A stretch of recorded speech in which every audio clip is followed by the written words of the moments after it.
అధ్యక్షులు యవాన్ గారు,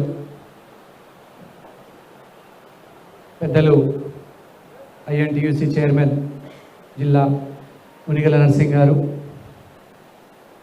పెద్దలు సీనియర్ కాంగ్రెస్ నాయకులు మచారి బాబాయ్, రాజ్ మొహమ్మద్ గారు, రహీం గారు, మాజీ మున్సిపల్ వైస్ చైర్మన్ సుఖేందర్ గారు, పెద్దలు మాజీ వైసీ ఎంపీపీ గంగారెడ్డి గారు, మిగతా కాంగ్రెస్ పార్టీ సీనియర్ నాయకులు, మాజీ జడ్పీటీసీ రామ్దాస్ నాక్లే గారు, అలాగే మన కాంగ్రెస్ పార్టీ మున్సిపల్ ప్రస్తుత వైస్ చైర్మన్ జహీర్ రంజానీ గారు, పెద్దలు మిగతా సీనియర్ కాంగ్రెస్ నాయకులందరికీ కూడా పేరు పేరున బేలా కాంగ్రెస్ నాయకులకి, జైనత్ కాంగ్రెస్ నాయకులు పెద్దలు అశోక్ రెడ్డి గారు, రుకేష్ రెడ్డి గారు, హనుమంత్ రెడ్డి గారు, అలాగే ఆదిలాబాద్ రూరల్ మండల కాంగ్రెస్ నాయకులు సుధాకర్ గౌడ్ గారు, రాంపూర్ భోజారెడ్డి గారు, కోరటి కిషన్ గారు, అందరూ కూడా పేరు పేరున నా నమస్కారాలు తెలియజేస్తా ఉన్నా. పెద్దలు మహిళా కాంగ్రెస్ అధ్యక్షురాలు ఆశమ్మ గారు, మిగతా యూత్ కాంగ్రెస్ అధ్యక్షులు శ్రీ చరణ్ గౌడ్ గారు, అట్లనే ఎన్ఎస్యుఐ జిల్లా అధ్యక్షులు శ్రీ శాంతన్ రావు గారు, మిగతా పెద్దలందరినీ కూడా పేరు పేరున నా నమస్కారాలు తెలియజేస్తా ఉన్నా. కాంగ్రెస్ పార్టీ నా కుటుంబ సభ్యులందరికీ కూడా అట్లనే నన్ను నమ్మి కాంగ్రెస్ పార్టీ తరపున గెలవకపోయినా నా నాయకత్వాన్ని నమ్మి రేవంత్ రెడ్డి అన్న యొక్క సంక్షేమ పథకాల్ని, ప్రజాపాలనను నమ్మి నన్ను నమ్ముకొని వచ్చినటువంటి నా ప్రాణ సమానులైనటువంటి కౌన్సిలర్లందరినీ కూడా మనస్ఫూర్తిగా మన కాంగ్రెస్ పార్టీని గత అసెంబ్లీ ఎలక్షన్లలో అనేక కారణాల వల్ల, కమ్యూనికేషన్ లోపం వల్ల తప్పులు నా వైపు ఉండవచ్చు, మానవ సహజం, అనేక కారణాల వల్ల రావాలని ఉండి కూడా రాలేకపోయిన వాళ్ళు, కానీ నేడు కాంగ్రెస్ పార్టీలో మొన్న లోక్సభ ఎలక్షన్ కంటే ముందు నాకు నిరంతరం వెన్నుతట్టి ప్రోత్సహించినటువంటి కౌన్సిలర్ జాఫర్ అహ్మద్ గారు, అలాగే కౌన్సిలర్లు ఆవుల వెంకన్న గారు, దర్శనాల లక్ష్మణ్ గారు, ఆ తర్వాత మిగతా కౌన్సిలర్లు కలాల సీనన్న గారు ఈ మీటింగ్కి రాకపోయినా కూడా, అలాగే ఇప్పుడు రేవంత్ అన్న ప్రభుత్వం యొక్క సంక్షేమ పథకాల్ని నమ్మి ఆకర్షితులై మన పార్టీలో చేరినటువంటి TRS BRS floor leader Bandari Satish గారు దయచేసి వేదిక మీదకి రావాలా. మీ అందరికీ కూడా పరిచయం చేస్తున్నా. BRS party floor leader Bandari Satish గారిని భారీ మెజార్టీతో ఈసారి కౌన్సిలర్గా గెలిపించే బాధ్యత నేను తీసుకుంటా. మీరందరూ సిద్ధంగా ఉన్నారా? ఈ బిడ్డ మనల్ని నమ్ముకొని వచ్చి ఈ బిడ్డని మళ్ళా గెలిపిద్దామా? అందరూ కూడా ఒకసారి గట్టిగా చప్పట్లతో ఫ్లోర్ లీడర్ని బండారి సతీష్ గారిని కాంగ్రెస్ పార్టీలోకి స్వాగతం సుస్వాగతం. నేనున్నా మీకు దేంతో ఉండవరి అన్న. అట్లే జహీర్ రంజానీ గారిని కూడా వేదిక మీదకి రావాల్సిందిగా కోరుతా ఉన్నా. అట్లనే మన నాయకత్వాన్ని నమ్మి కాంగ్రెస్ పార్టీలోకి వచ్చినటువంటి మా కాక చందా నర్సింగ్ గారు దయచేసి వేదిక మీదకి రావాలా.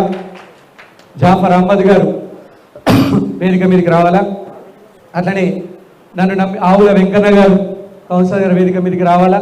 మా చందా నర్సింగ్ కాకని ఈసారి మళ్ళొకసారి కౌన్సిలర్ గెలిపించడానికి నేను బాధ్యత తీసుకున్నా. మీరందరూ నా వెంట ఉంటారా? మళ్ళీ కౌన్సిలర్ గెలిపిద్దామా? మనల్ని నమ్ముకొని వచ్చిన బిడ్డని ఆదరిద్దామా? ఒక్కసారి గట్టిగా చప్పట్లతో చందా నర్సింగ్ గారికి గట్టిగా స్వాగతం పలకాల్సిందిగా కోరుతా ఉన్నాను. అట్లనే ఆవుల వెంకన్న గారు లోక్సభ ఎలక్షన్ల కంటే ముందే మనల్ని నమ్ముకొని పార్టీలకు వచ్చారు. గరీబోళ్ళ బిడ్డ, మా కుటుంబంతో గత అనేక ఏళ్లుగా అనుబంధం ఉన్నటువంటి బిడ్డ. మళ్ళొకసారి మన ఆవుల వెంకన్న గారిని కౌన్సిలర్ గెలిపిద్దామా? మీరందరూ బాధ్యత తీసుకుంటారా? తప్పకుండా ఒక్కసారి గట్టిగా చప్పట్లతో వెంకన్న గారికి కూడా. అలాగే మనల్ని నమ్ముకొని వచ్చినటువంటి బిడ్డ జాఫర్ అహ్మద్ గారు ఎంఐఎం నుంచి గెలిచినా కూడా మనల్ని నమ్ముకొని వచ్చినటువంటి బిడ్డ. ఈ బిడ్డను కూడా మనందరం ఆశీర్వదిద్దామా? తప్పకుండా మన కాంగ్రెస్ పార్టీలో బలమైనటువంటి భవిష్యత్తు ఉందని హామీ ఇద్దామా? ఒకసారి గట్టిగా చప్పట్లతో జాఫర్ అహ్మద్ గారిని గట్టిగా చప్పట్లతో స్వాగతం పలకాల్సిందిగా కోరుతా ఉన్నాను. అట్లనే కౌన్సిలర్ కైలాష్ నగర్ కౌన్సిలర్ రామ్ కుమార్ గారిని కూడా వేదిక మీదకి రావాల్సిందిగా కోరుతా ఉన్నాను. గట్టిగా ఈ బిడ్డ కూడా మనల్ని నమ్ముకొని వచ్చిండు. ఇంకోటి కూడా చెప్తా, నేను చెప్పిన ఒకటే మాట మీద నన్ను నమ్ముకొని వచ్చాడు. ఇంకోటి కూడా చెప్పిండు, అన్న ఒకవేళ వదిన గనుక కైలాష్ నగర్ నుంచి పోటీ చేస్తే నేను స్వచ్ఛందంగా విరమించుకుంటా. నా కళ్ళల్లో నీళ్లు తిరిగినాయి. నేను స్వచ్ఛందంగా వదినకు మద్దతు ప్రకటిస్తా. వదినని మీరు మున్సిపల్ చైర్మన్ చేయదలుచుకుంటే మొట్టమొదటిగా నేనే ముందుండి వదినమ్మని ఇంటింటికి ప్రచారం చేసే బాధ్యత తీసుకుంటా అన్నాడు. ఈ రోజులలో ఇట్లా ఎవరైనా ఉన్నారా? ఒక నాయకుడి కోసం సీటుని త్యాగం చేయాలంటే ఎంత గుండె కావాలా? అందరూ మీరు అనుకోకండి పదవుల కోసమే వస్తున్నారని అనుకోకండి, అందరూ కాంట్రాక్ట్ల కోసం వస్తున్నారు అనుకోకండి. నాయకుడి మీద ప్రేమ ఉండి కూడా, ఆప్యాయత ప్రేమ ఉండి, ఆయన కౌన్సిలర్ పొజిషన్ ఉన్నది, మరి కౌన్సిలర్ పొజిషన్ని వదిలేసి వస్తున్నారు కదా. ఎందుకు? త్యాగం కూడా ఆదిలాబాద్ బిడ్డల రక్తంలో ఉన్నది. ఆ త్యాగానికి తగ్గ ప్రతిఫలం ఇచ్చే బాధ్యత మనందరిపైన ఉన్నది. ఉన్నదా లేదా? ఒక్కసారి అందరూ కూడా రామ్ కుమార్ గారిని ఆశీర్వదించాల్సిందిగా కోరుతా ఉన్నాను. తప్పకుండా నేను చెప్తా ఉన్నా, ఒకవేళ కనుక రామ్ కుమార్ గారు పోటీ చేసే పరిస్థితి లేకపోతే మొట్టమొదటి కోఆప్షన్ మెంబర్ గా రామ్ కుమార్ గారిని చేసే బాధ్యత నేను తీసుకుంటా అని చెప్తా ఉన్నాను. మున్సిపల్ కౌన్సిల్లో మీరందరికీ కూడా ఘనంగా స్వాగతం పలుకుతా ఉన్నాను రామ్ కుమార్ గారికి. అలాగే నిలబడి అలాగే దర్శనాల లక్ష్మణన్న, దయచేసి మన కాంగ్రెస్ పార్టీ తరఫున గెలిచిన బిడ్డనే మళ్ళీ మన కాంగ్రెస్ పార్టీ గూటికి రావడం జరిగింది. వారికి ఒకసారి గట్టిగా చప్పట్లతో స్వాగతం పలకాల్సిందిగా కోరుతా ఉన్నాను. ఇప్పుడే వచ్చినటువంటి బిడ్డ కాదు, లోక్సభ ఎలక్షన్ల కంటే ముందే వాళ్ళు. దయచేసి జహీర్ రంజాన్ గారిని వేదిక మీదకి రావాల్సిందిగా కోరుతా ఉన్నాం.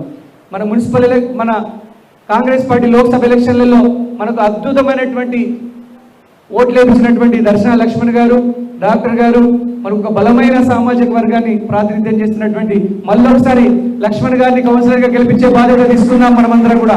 మీరందరూ సిద్ధంగా ఉన్నారా? తప్పకుండా ఒకసారి గట్టిగా చప్పట్లు కొట్టాల్సిందిగా కోరుతా ఉన్నాను. అలాగే మన సోదరుడు ఇమ్రాన్ గారు దయచేసి వేదిక మీదకి రావాలా.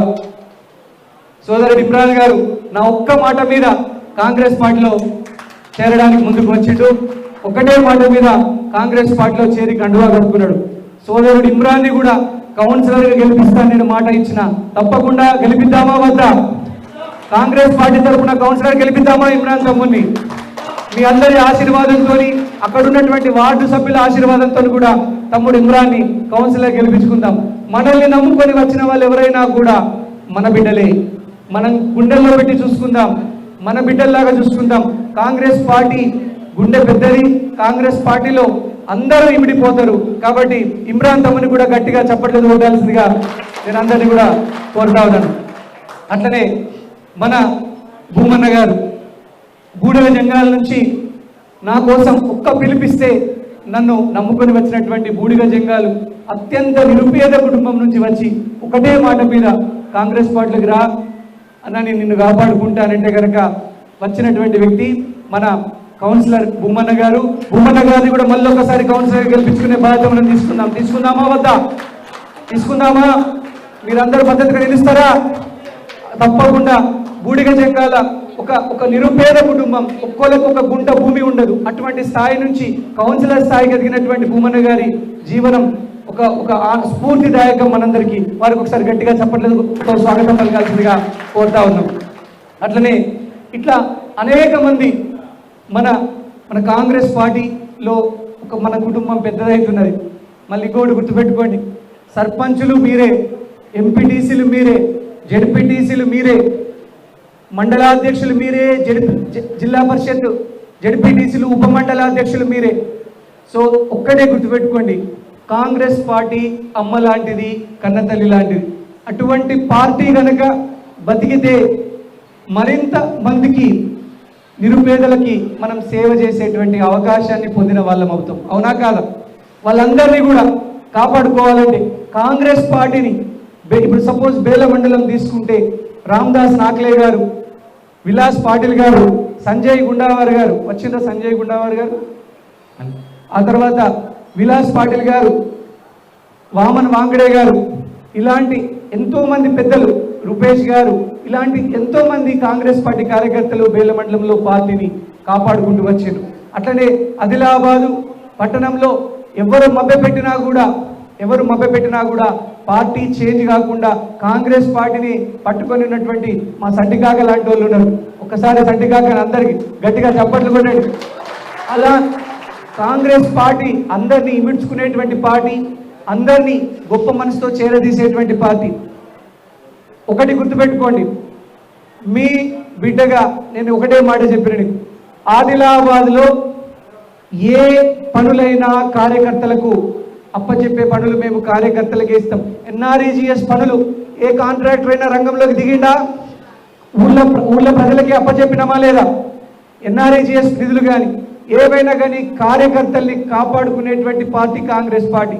నేను మీ అందరికీ తెలుసు, నేను కాంట్రాక్టర్లకు చాలా దూరంగా ఉంటా, అవునా కాదా? ఏ కాంట్రాక్టర్లు అందరికీ దూరంగా ఉంటా. కంది శ్రీనివాస్ రెడ్డి కాంట్రాక్టర్ల మనిషి కాదు, కంది శ్రీనివాస్ రెడ్డి పేదింటి ప్రజల బిడ్డ అని ఆదిలాబాద్ ప్రజలందరికీ గుర్తే. చాలా మంది కాంట్రాక్టర్లు వస్తారు, సీనన్న అట్లా, సీనన్న మనం ఇట్లా చేద్దాం అట్లా చేద్దాం అంటే కనుక ఈ చెవున వింటాం, ఈ చెవున వదిలేస్తాం. మస్తు చూసినాం తమ్ముడు, గరీబోళ్లకు సేవ చేయడానికి నేను వచ్చిన తప్ప నీ కాంట్రాక్టర్లు నీ కమిషన్లు నాకు అవసరం లేదు.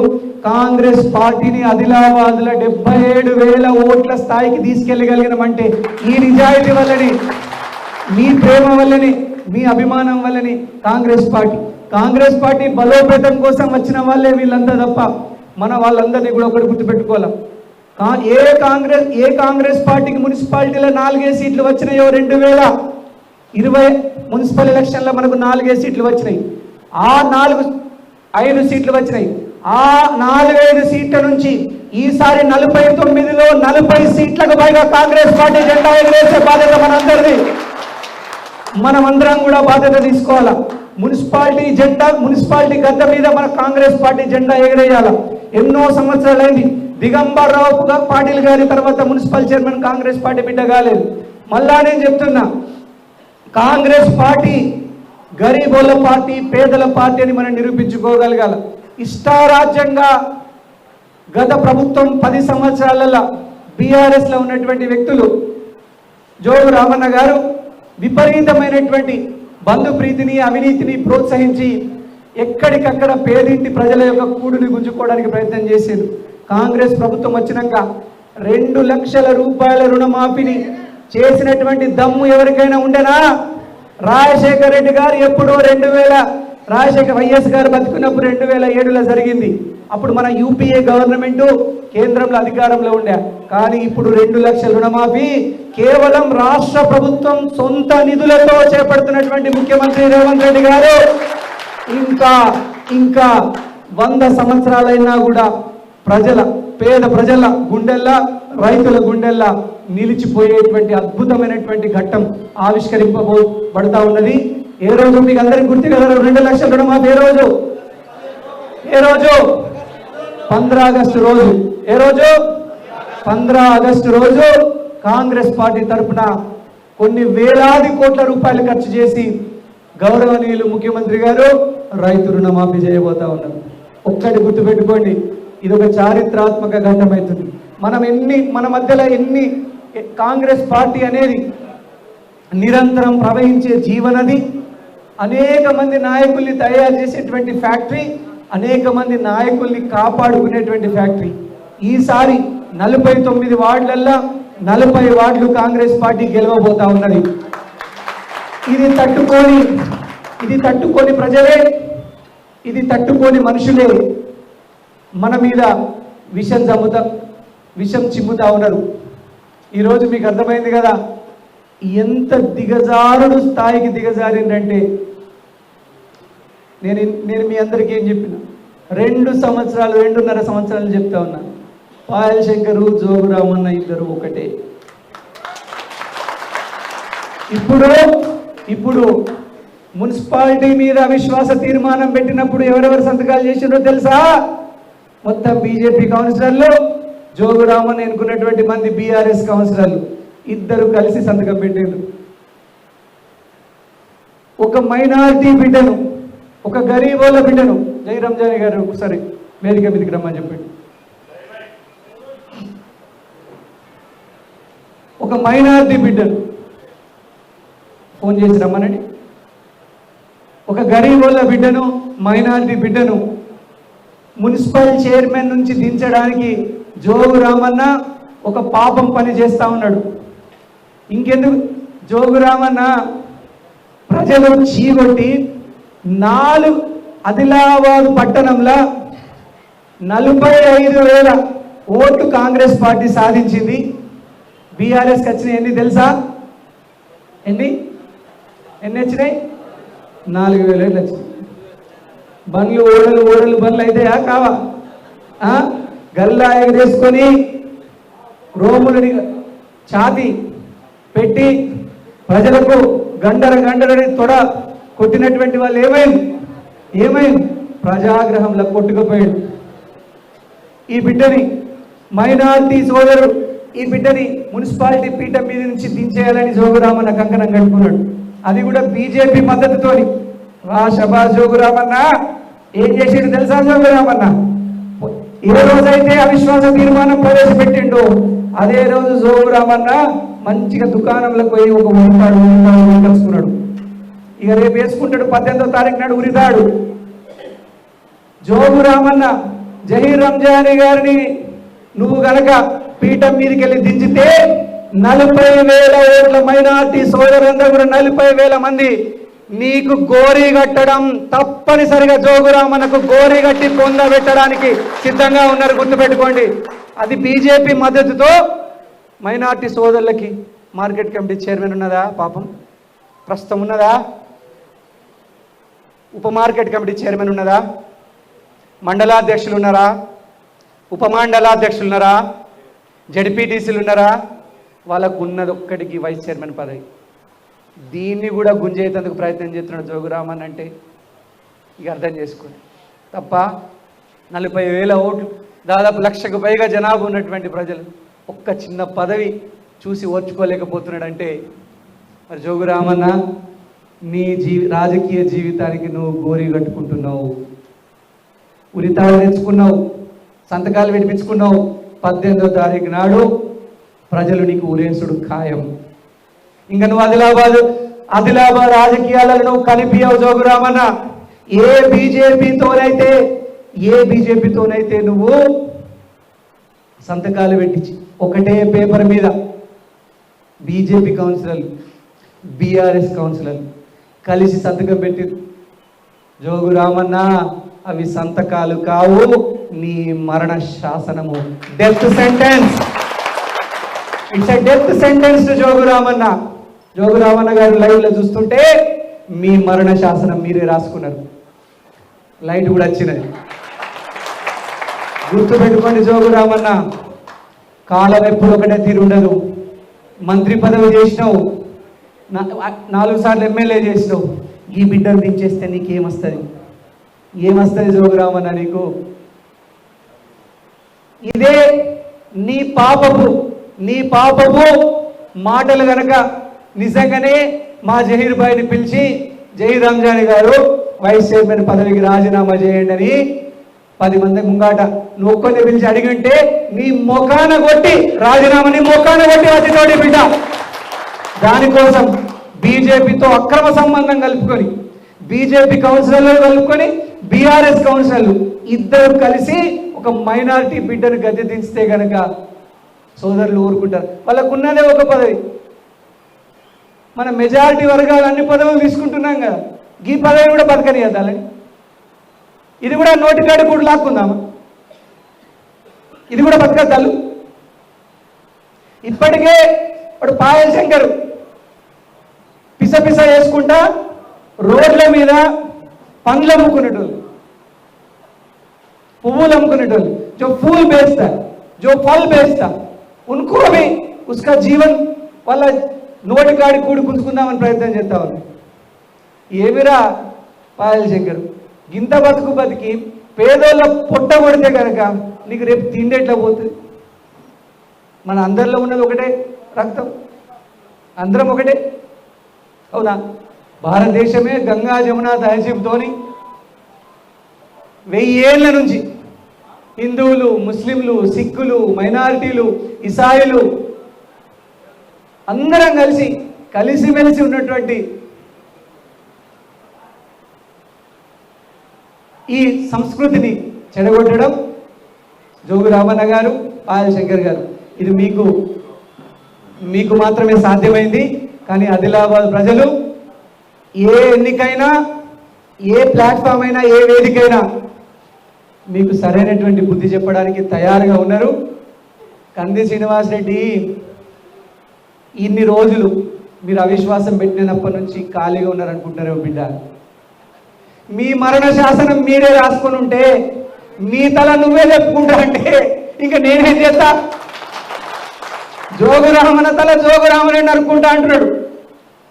పోయిండు ఉరితాడు కొనుక్కున్నాడు, చెట్టు కూరేసుకుంటా, ఫ్యాన్ కూరేసుకుంటా అంటున్నాడు. ఇంకా నేనేం చేయాలి? రామననే ఊరేసుకుంటా అంటున్నాడు రాజకీయ జీవితాన్ని. ఒక్కసారి ఆలోచన చేయండి. మనల్ని నమ్ముకొని వచ్చిన వాళ్ళందరూ కూడా మన బిడ్డలే. నా ఆహ్వానం మీదనే వచ్చిండ్రు వారు. నేనే పార్టీలోకి వారిని ఆహ్వానించిన. ఒక్కటి గుర్తుపెట్టుకోండి, ఆదిలాబాద్ మనందరిది. మనం అందరం కలిసి ఆదిలాబాద్ని అభివృద్ధి చేసుకోవాలా. ఆదిలాబాద్ గరీబోళ్ళది, పేద ప్రజలది.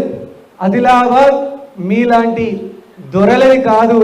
మీ కడుపు నిండి జోగు రామన్న గారు ఇట్లాంటి చిన్న వ్యక్తుల్ని, చిన్న పదవుల్లో ఉన్న వాళ్ళ నోటికాడి కూడు లాక్కుంటే ప్రజలు మిమ్మల్ని తరిమి కొడతారు బిడ్డ అని ఈ సందర్భంగా తెలియజేస్తా ఉన్నా.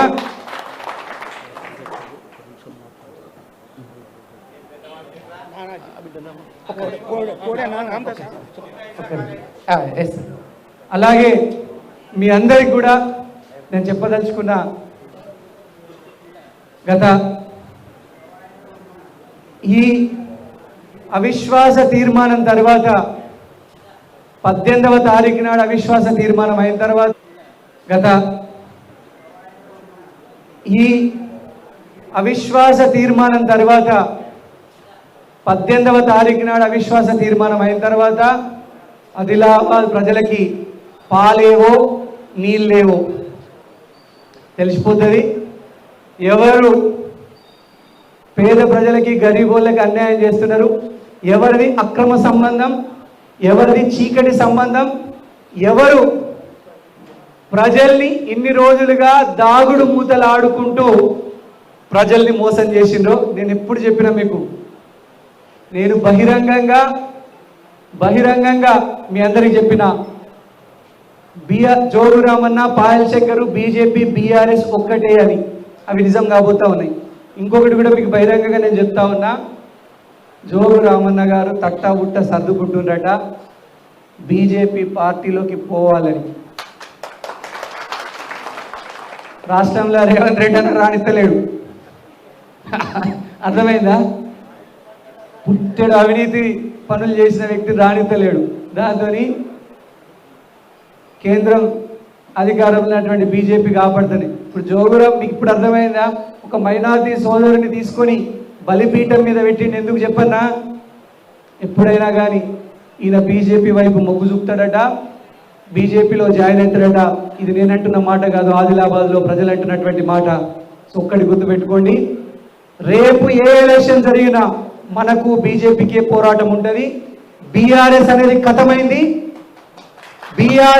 కథమైంది. జోగు రామన్న రాజకీయ జీవితం కూడా కథమైంది. మనం ఎవ్వరం కూడా అధైర్యపడాల్సినటువంటి పని లేదు.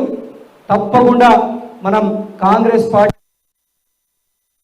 పార్టీని ఒక అద్భుతమైనటువంటి శక్తిగా తీర్చిదిద్దుకుందాం అని సందర్భంగా తెలియజేస్తా ఉన్నాను.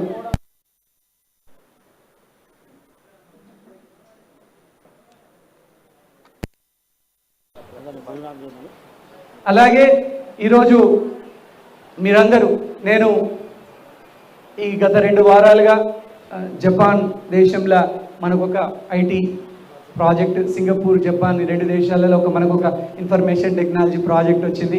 ఆ ప్రాజెక్ట్ పనుల మీద నేను వెళ్ళడం జరిగింది. మరి ఎట్లనే మన అన్నదానం నడవాలంటే మన సాఫ్ట్వేర్ కంపెనీ నడవాలి లేదు. ఇక లేకపోతే కనుక నేను కూడా పాయశంకర్ తిరుగు భూముల అప్పుడు రాదు, మనకు జాగల అప్పుడు రాదు, అవినీతి చేసుడు రాదు. ఇంతకుముందు డిఎస్పీని, సిఐని తీసుకెళ్తే జోగు రామన్న లక్షల పైసలు తీసుకుంటాడు, మన పైసలు తీసుకుని రాదు. ఇక మరి బండి ఎట్లా నడవాలా? మన సాఫ్ట్వేర్ కంపెనీతోనే మన దేశం ఉన్నది, అవునా కాదా? సో మన అన్నదానం నడవాలన్నా, మన అంబులెన్స్ నడవాలన్నా, మన పెళ్లి కానుకలు నడవాలన్నా, ఇవి ఇంత పెద్ద ఈ దానికి కరెంటు బిల్ ఎంత వచ్చింది సార్? 1,80,000 రూపాయల కరెంటు బిల్ వచ్చిందండి ఈ బిల్డింగ్. దీంట్లో నా బిజినెస్ ఉన్నదా? ఇట్లా నేను ఏమన్నా నమ్ముతాను అనుకుంటాను, దాంట్లో బట్టల దుకాణం ఉన్నది ఇట్లా మీకోసమే. కానీ మీరైతే ఎప్పుడైనా నా ఆఫీస్కి వచ్చినప్పుడు ఛాయ్ తాక్కుంటా పోయినలా? మీరు ఛాయ్ అయితే ఇస్తారా లేదా? పగటికైతే ముఖ్యం పోగెడతారా లేదా? ఎవరికైనా కానీ మరి మన వ్యవస్థ నడవాలంటే మన జపాన్లో కానీ, అమెరికాలో కానీ, సింగపూర్లో కానీ మన కంపెనీ నడవాలి. అర్థమైందా? సో ఇటువంటి మీకు ఒక్కటి మాత్రం గుర్తుపెట్టుకుని, మీ గుండెల్ని వదిలిపెట్టి నేను ఎక్కడికి వెళ్ళా బయట అనేటోడు అంటాడు, నేను జగమొండిని 30 ఏళ్ళు ఎక్కడికి పోను, నా ఆరోగ్యం బాగున్నంతసేపు ఎక్కడికి పోయాను. ఇదే మీతోనే ఉంటా, మిమ్మల్ని బలోపేతం చేస్తా. మీ పిల్లగాళ్ళకి నేనేం చెప్పినా ఎట్టి పరిస్థితులు ఇక్కడ ఒక పరిశ్రమను తీసుకెళ్దాము, ఇక్కడ నిరుద్యోగులకు ఉద్యోగాలు కల్పిద్దాము. పెద్దలు మీ అందరి సహకారంతో, ప్రాణ సమానమైన కార్యకర్తల సహకారంతో ఆదిలాబాద్ని అభివృద్ధి చేసుకునేంత వరకు నేను ఎక్కడికి పోను. మీరు ఏ రూమర్లు నమ్మద్దు. జపాన్కి పోయినా, సింగపూర్కి పోయినా, అమెరికాకు పోయినా నా పుట్టిన గడ్డ ఇది, నేను ఇడికి రాక తప్పది, అవునా కాదా? సో మీరేం టెన్షన్ పడకూలి. మళ్ళా నేను చెప్తున్నా, మన సాఫ్ట్వేర్ కంపెనీతోనే మన ఏషియన్ నడుపుతున్నది. కాబట్టి రేపు మున్సిపాలిటీ ఎలక్షన్లు కానీ, సర్పంచ్ ఎలక్షన్లు కానీ, జడ్పీటీసీ ఎంపీటీసీ ఎలక్షన్లు కానీ, ఏదైనా కానీ నేను మీకు ₹1 సహాయం చేయాలన్నా, మోరల్గా నైతికంగా మీకు మద్దతుగా నిలబడాలన్నా మన కంపెనీలు మంచిగా ఉండాలా, మన ఆదిలాబాద్ ప్రజలు మంచిగా ఉండాలా. అన్నదానం ఆగది, అంబులెన్స్ సర్వీసులు ఆగాయి. నిరంతరం మన దేవుడి దయతో మన జీవన నదిలాగా ఉన్నది. మనం పైసలు తీసుకొని మనం రాజకీయాల్లో ఖర్చు పెట్టే కొద్దీ మళ్ళీ జల ఊరుతూ ఉన్నది, అవునా కాదు? అది మన దేవుడిచ్చిన వరము. మనం ఎవరి పాయల చక్కెర లాగా ఆని భూమి వేసుకొని, ఈయన భూమి వేసుకొని, ఈయన భూమి వేసుకొని, ఆని భూమి వేసుకొని తినేది లేదు. జోరు రామన్న తీరు ఆని ట్రాన్స్ఫరు, ఈయన ట్రాన్స్ఫరు, ఈయన జీతం పైసలు, ఆని జీతం పైసలు వేసుకొని తినే అవసరం లేదు. దేవుడు మనకు ఆనందం ఇచ్చిండు. మనం బరాబర్ ఇక్కడ రాజకీయాలు చేయడానికి ఉన్నాం. వచ్చే 30 సంవత్సరాలు రాజకీయ భవిష్యత్తు మనదే. కాంగ్రెస్ పార్టీని బలోపేతం చేద్దాం, రేవంత్ రెడ్డి అన్న నాయకత్వాన్ని బలోపేతం చేద్దాం. మనం అందరం కూడా కాంగ్రెస్ పార్టీని బలమైనటువంటి శక్తిగా తీర్చిదిద్దాం. ఎన్నికలు ఏవైనా సర్పంచ్ ఎలక్షన్లకు ఉద్యమం లాగా ప్రిపేర్ కండి, తయారు కండి. ఎంపీటీసీ ఎలక్షన్లు, సర్పంచ్ ఎలక్షన్లు, జడ్పీటీసీ ఎలక్షన్లు, మండల అధ్యక్షుల ఎలక్షన్లు, మున్సిపాలిటీ ఎలక్షన్లు అన్నీ ఒకటేసారి వస్తాయి. మళ్ళీ ఎలక్షన్ల పండుగ వస్తుంది. అందరూ సిద్ధంగా ఉండండి. ఎవరైనా కూడా ఎవరికి ఏ సమస్య రాకుండా మంచి వ్యక్తులందరికీ కూడా అందరినీ కూడా ప్లానింగ్ చేసి మిమ్మల్ని గెలిపించుకునేటువంటి బాధ్యత నేను, ఇక్కడ ఉన్నటువంటి పెద్దలందరూ తీసుకుంటాం. మీరందరూ కూడా మరొకసారి నా ఆహ్వానాన్ని మన్నించి వచ్చినందుకు కొంత ముందే పెట్టుకున్నాం, కొంచెం ముందే పెట్టుకొని సంతోషమైంది. మీ అందరికీ మీకు తెలుసుగానే సీనియర్ ఆఫీస్కి వస్తే నాకు మీరేమన్నాలి, నాకు భోజనం పెట్టడం ఇష్టం. మీరు ఎప్పుడన్నా అంటే ఉత్తర భోజనానికి వెళ్తే ఏమన్నా మీటింగ్ ఉండదు, మనం అందరం మంచి కలిసి ఉత్తర భోజనానికి వెళ్తాను నాకు ఇష్టం. ఎందుకంటే నా బంధువు చుట్టాలు కార్యకర్తలు అంటూ, నా బంధువులు చుట్టాలు అంటూ, నా బంధువులు చుట్టాలని పిలుచుకొని ఎట్లా భోజనం పెడతాను, నా కార్యకర్తలందరూ కూడా భోజనం పెట్టాలన్నది. మీ అందరికీ కూడా ఇంకా కొంచెం రాజకీయాలలో కొంచెం చెడ్డ పేరు ఇంకా చేయొద్దని. కానీ ఈ లైవ్ ఉండేది మీకు మందు కూడా పోయాలంటే మళ్ళీ ఈడెవరైనా ఆలీలు కొట్టుకుంటారేమో అని మళ్ళా అయితే దేవుడు నాకు అన్నీ ఆనందం ఇచ్చి నేను తక్కువ పోలేదు. మీకు దావతి కదా కూడా నాకు ముక్క మంచి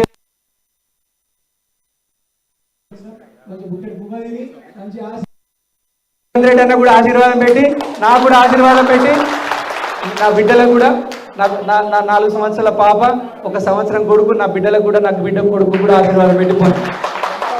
మీ అందరి ఆశీర్వాదంతో మరొకసారి రేవంత్ రెడ్డి గారి నాయకత్వం, జై కాంగ్రెస్, తెలంగాణ ఇచ్చిన తల్లి సోనియమ్మ నాయకత్వం, దేశానికి కాబోయే ప్రధానమంత్రి రాహుల్ గాంధీ గారి నాయకత్వం, జై కాంగ్రెస్. ఇక్కడ తీసుకురా, మీరు కండు వేసుకో, తీసుకురా. అశోక్ మామ ఇట్రా. ఎవరు రౌతు సావాపూర్ గారు, నానాజీ గారు, అలాగే మన రామదాస్ నాగ్లే గారు, అలాగే నేను ఎమ్మెల్యే అయ్యేంత వరకు కూడా చెప్పులు ధరించనని దీక్ష పడినటువంటి పిడుగు స్వామి యాదవ్ గారిని కూడా వేదిక మీదకి రావాల్సిందిగా కోరుతా ఉన్నాను. నానాజీ గారు ఒకసారి పేరు అడిగాను. మన పిడుగు స్వామి యాదవ్ గారు, పిడుగు స్వామి యాదవ్ చెప్పులు లేకుండా దీక్ష చేస్తుంది. సవాపూర్ గ్రామానికి శ్రీనివాస్ రెడ్డి గారి నాయకత్వాన్ని విశ్వసిస్తూ ఈ రోజు కాంగ్రెస్ పార్టీలో చేరుతున్న సందర్భంలో వారికి కాంగ్రెస్ పార్టీ తరఫున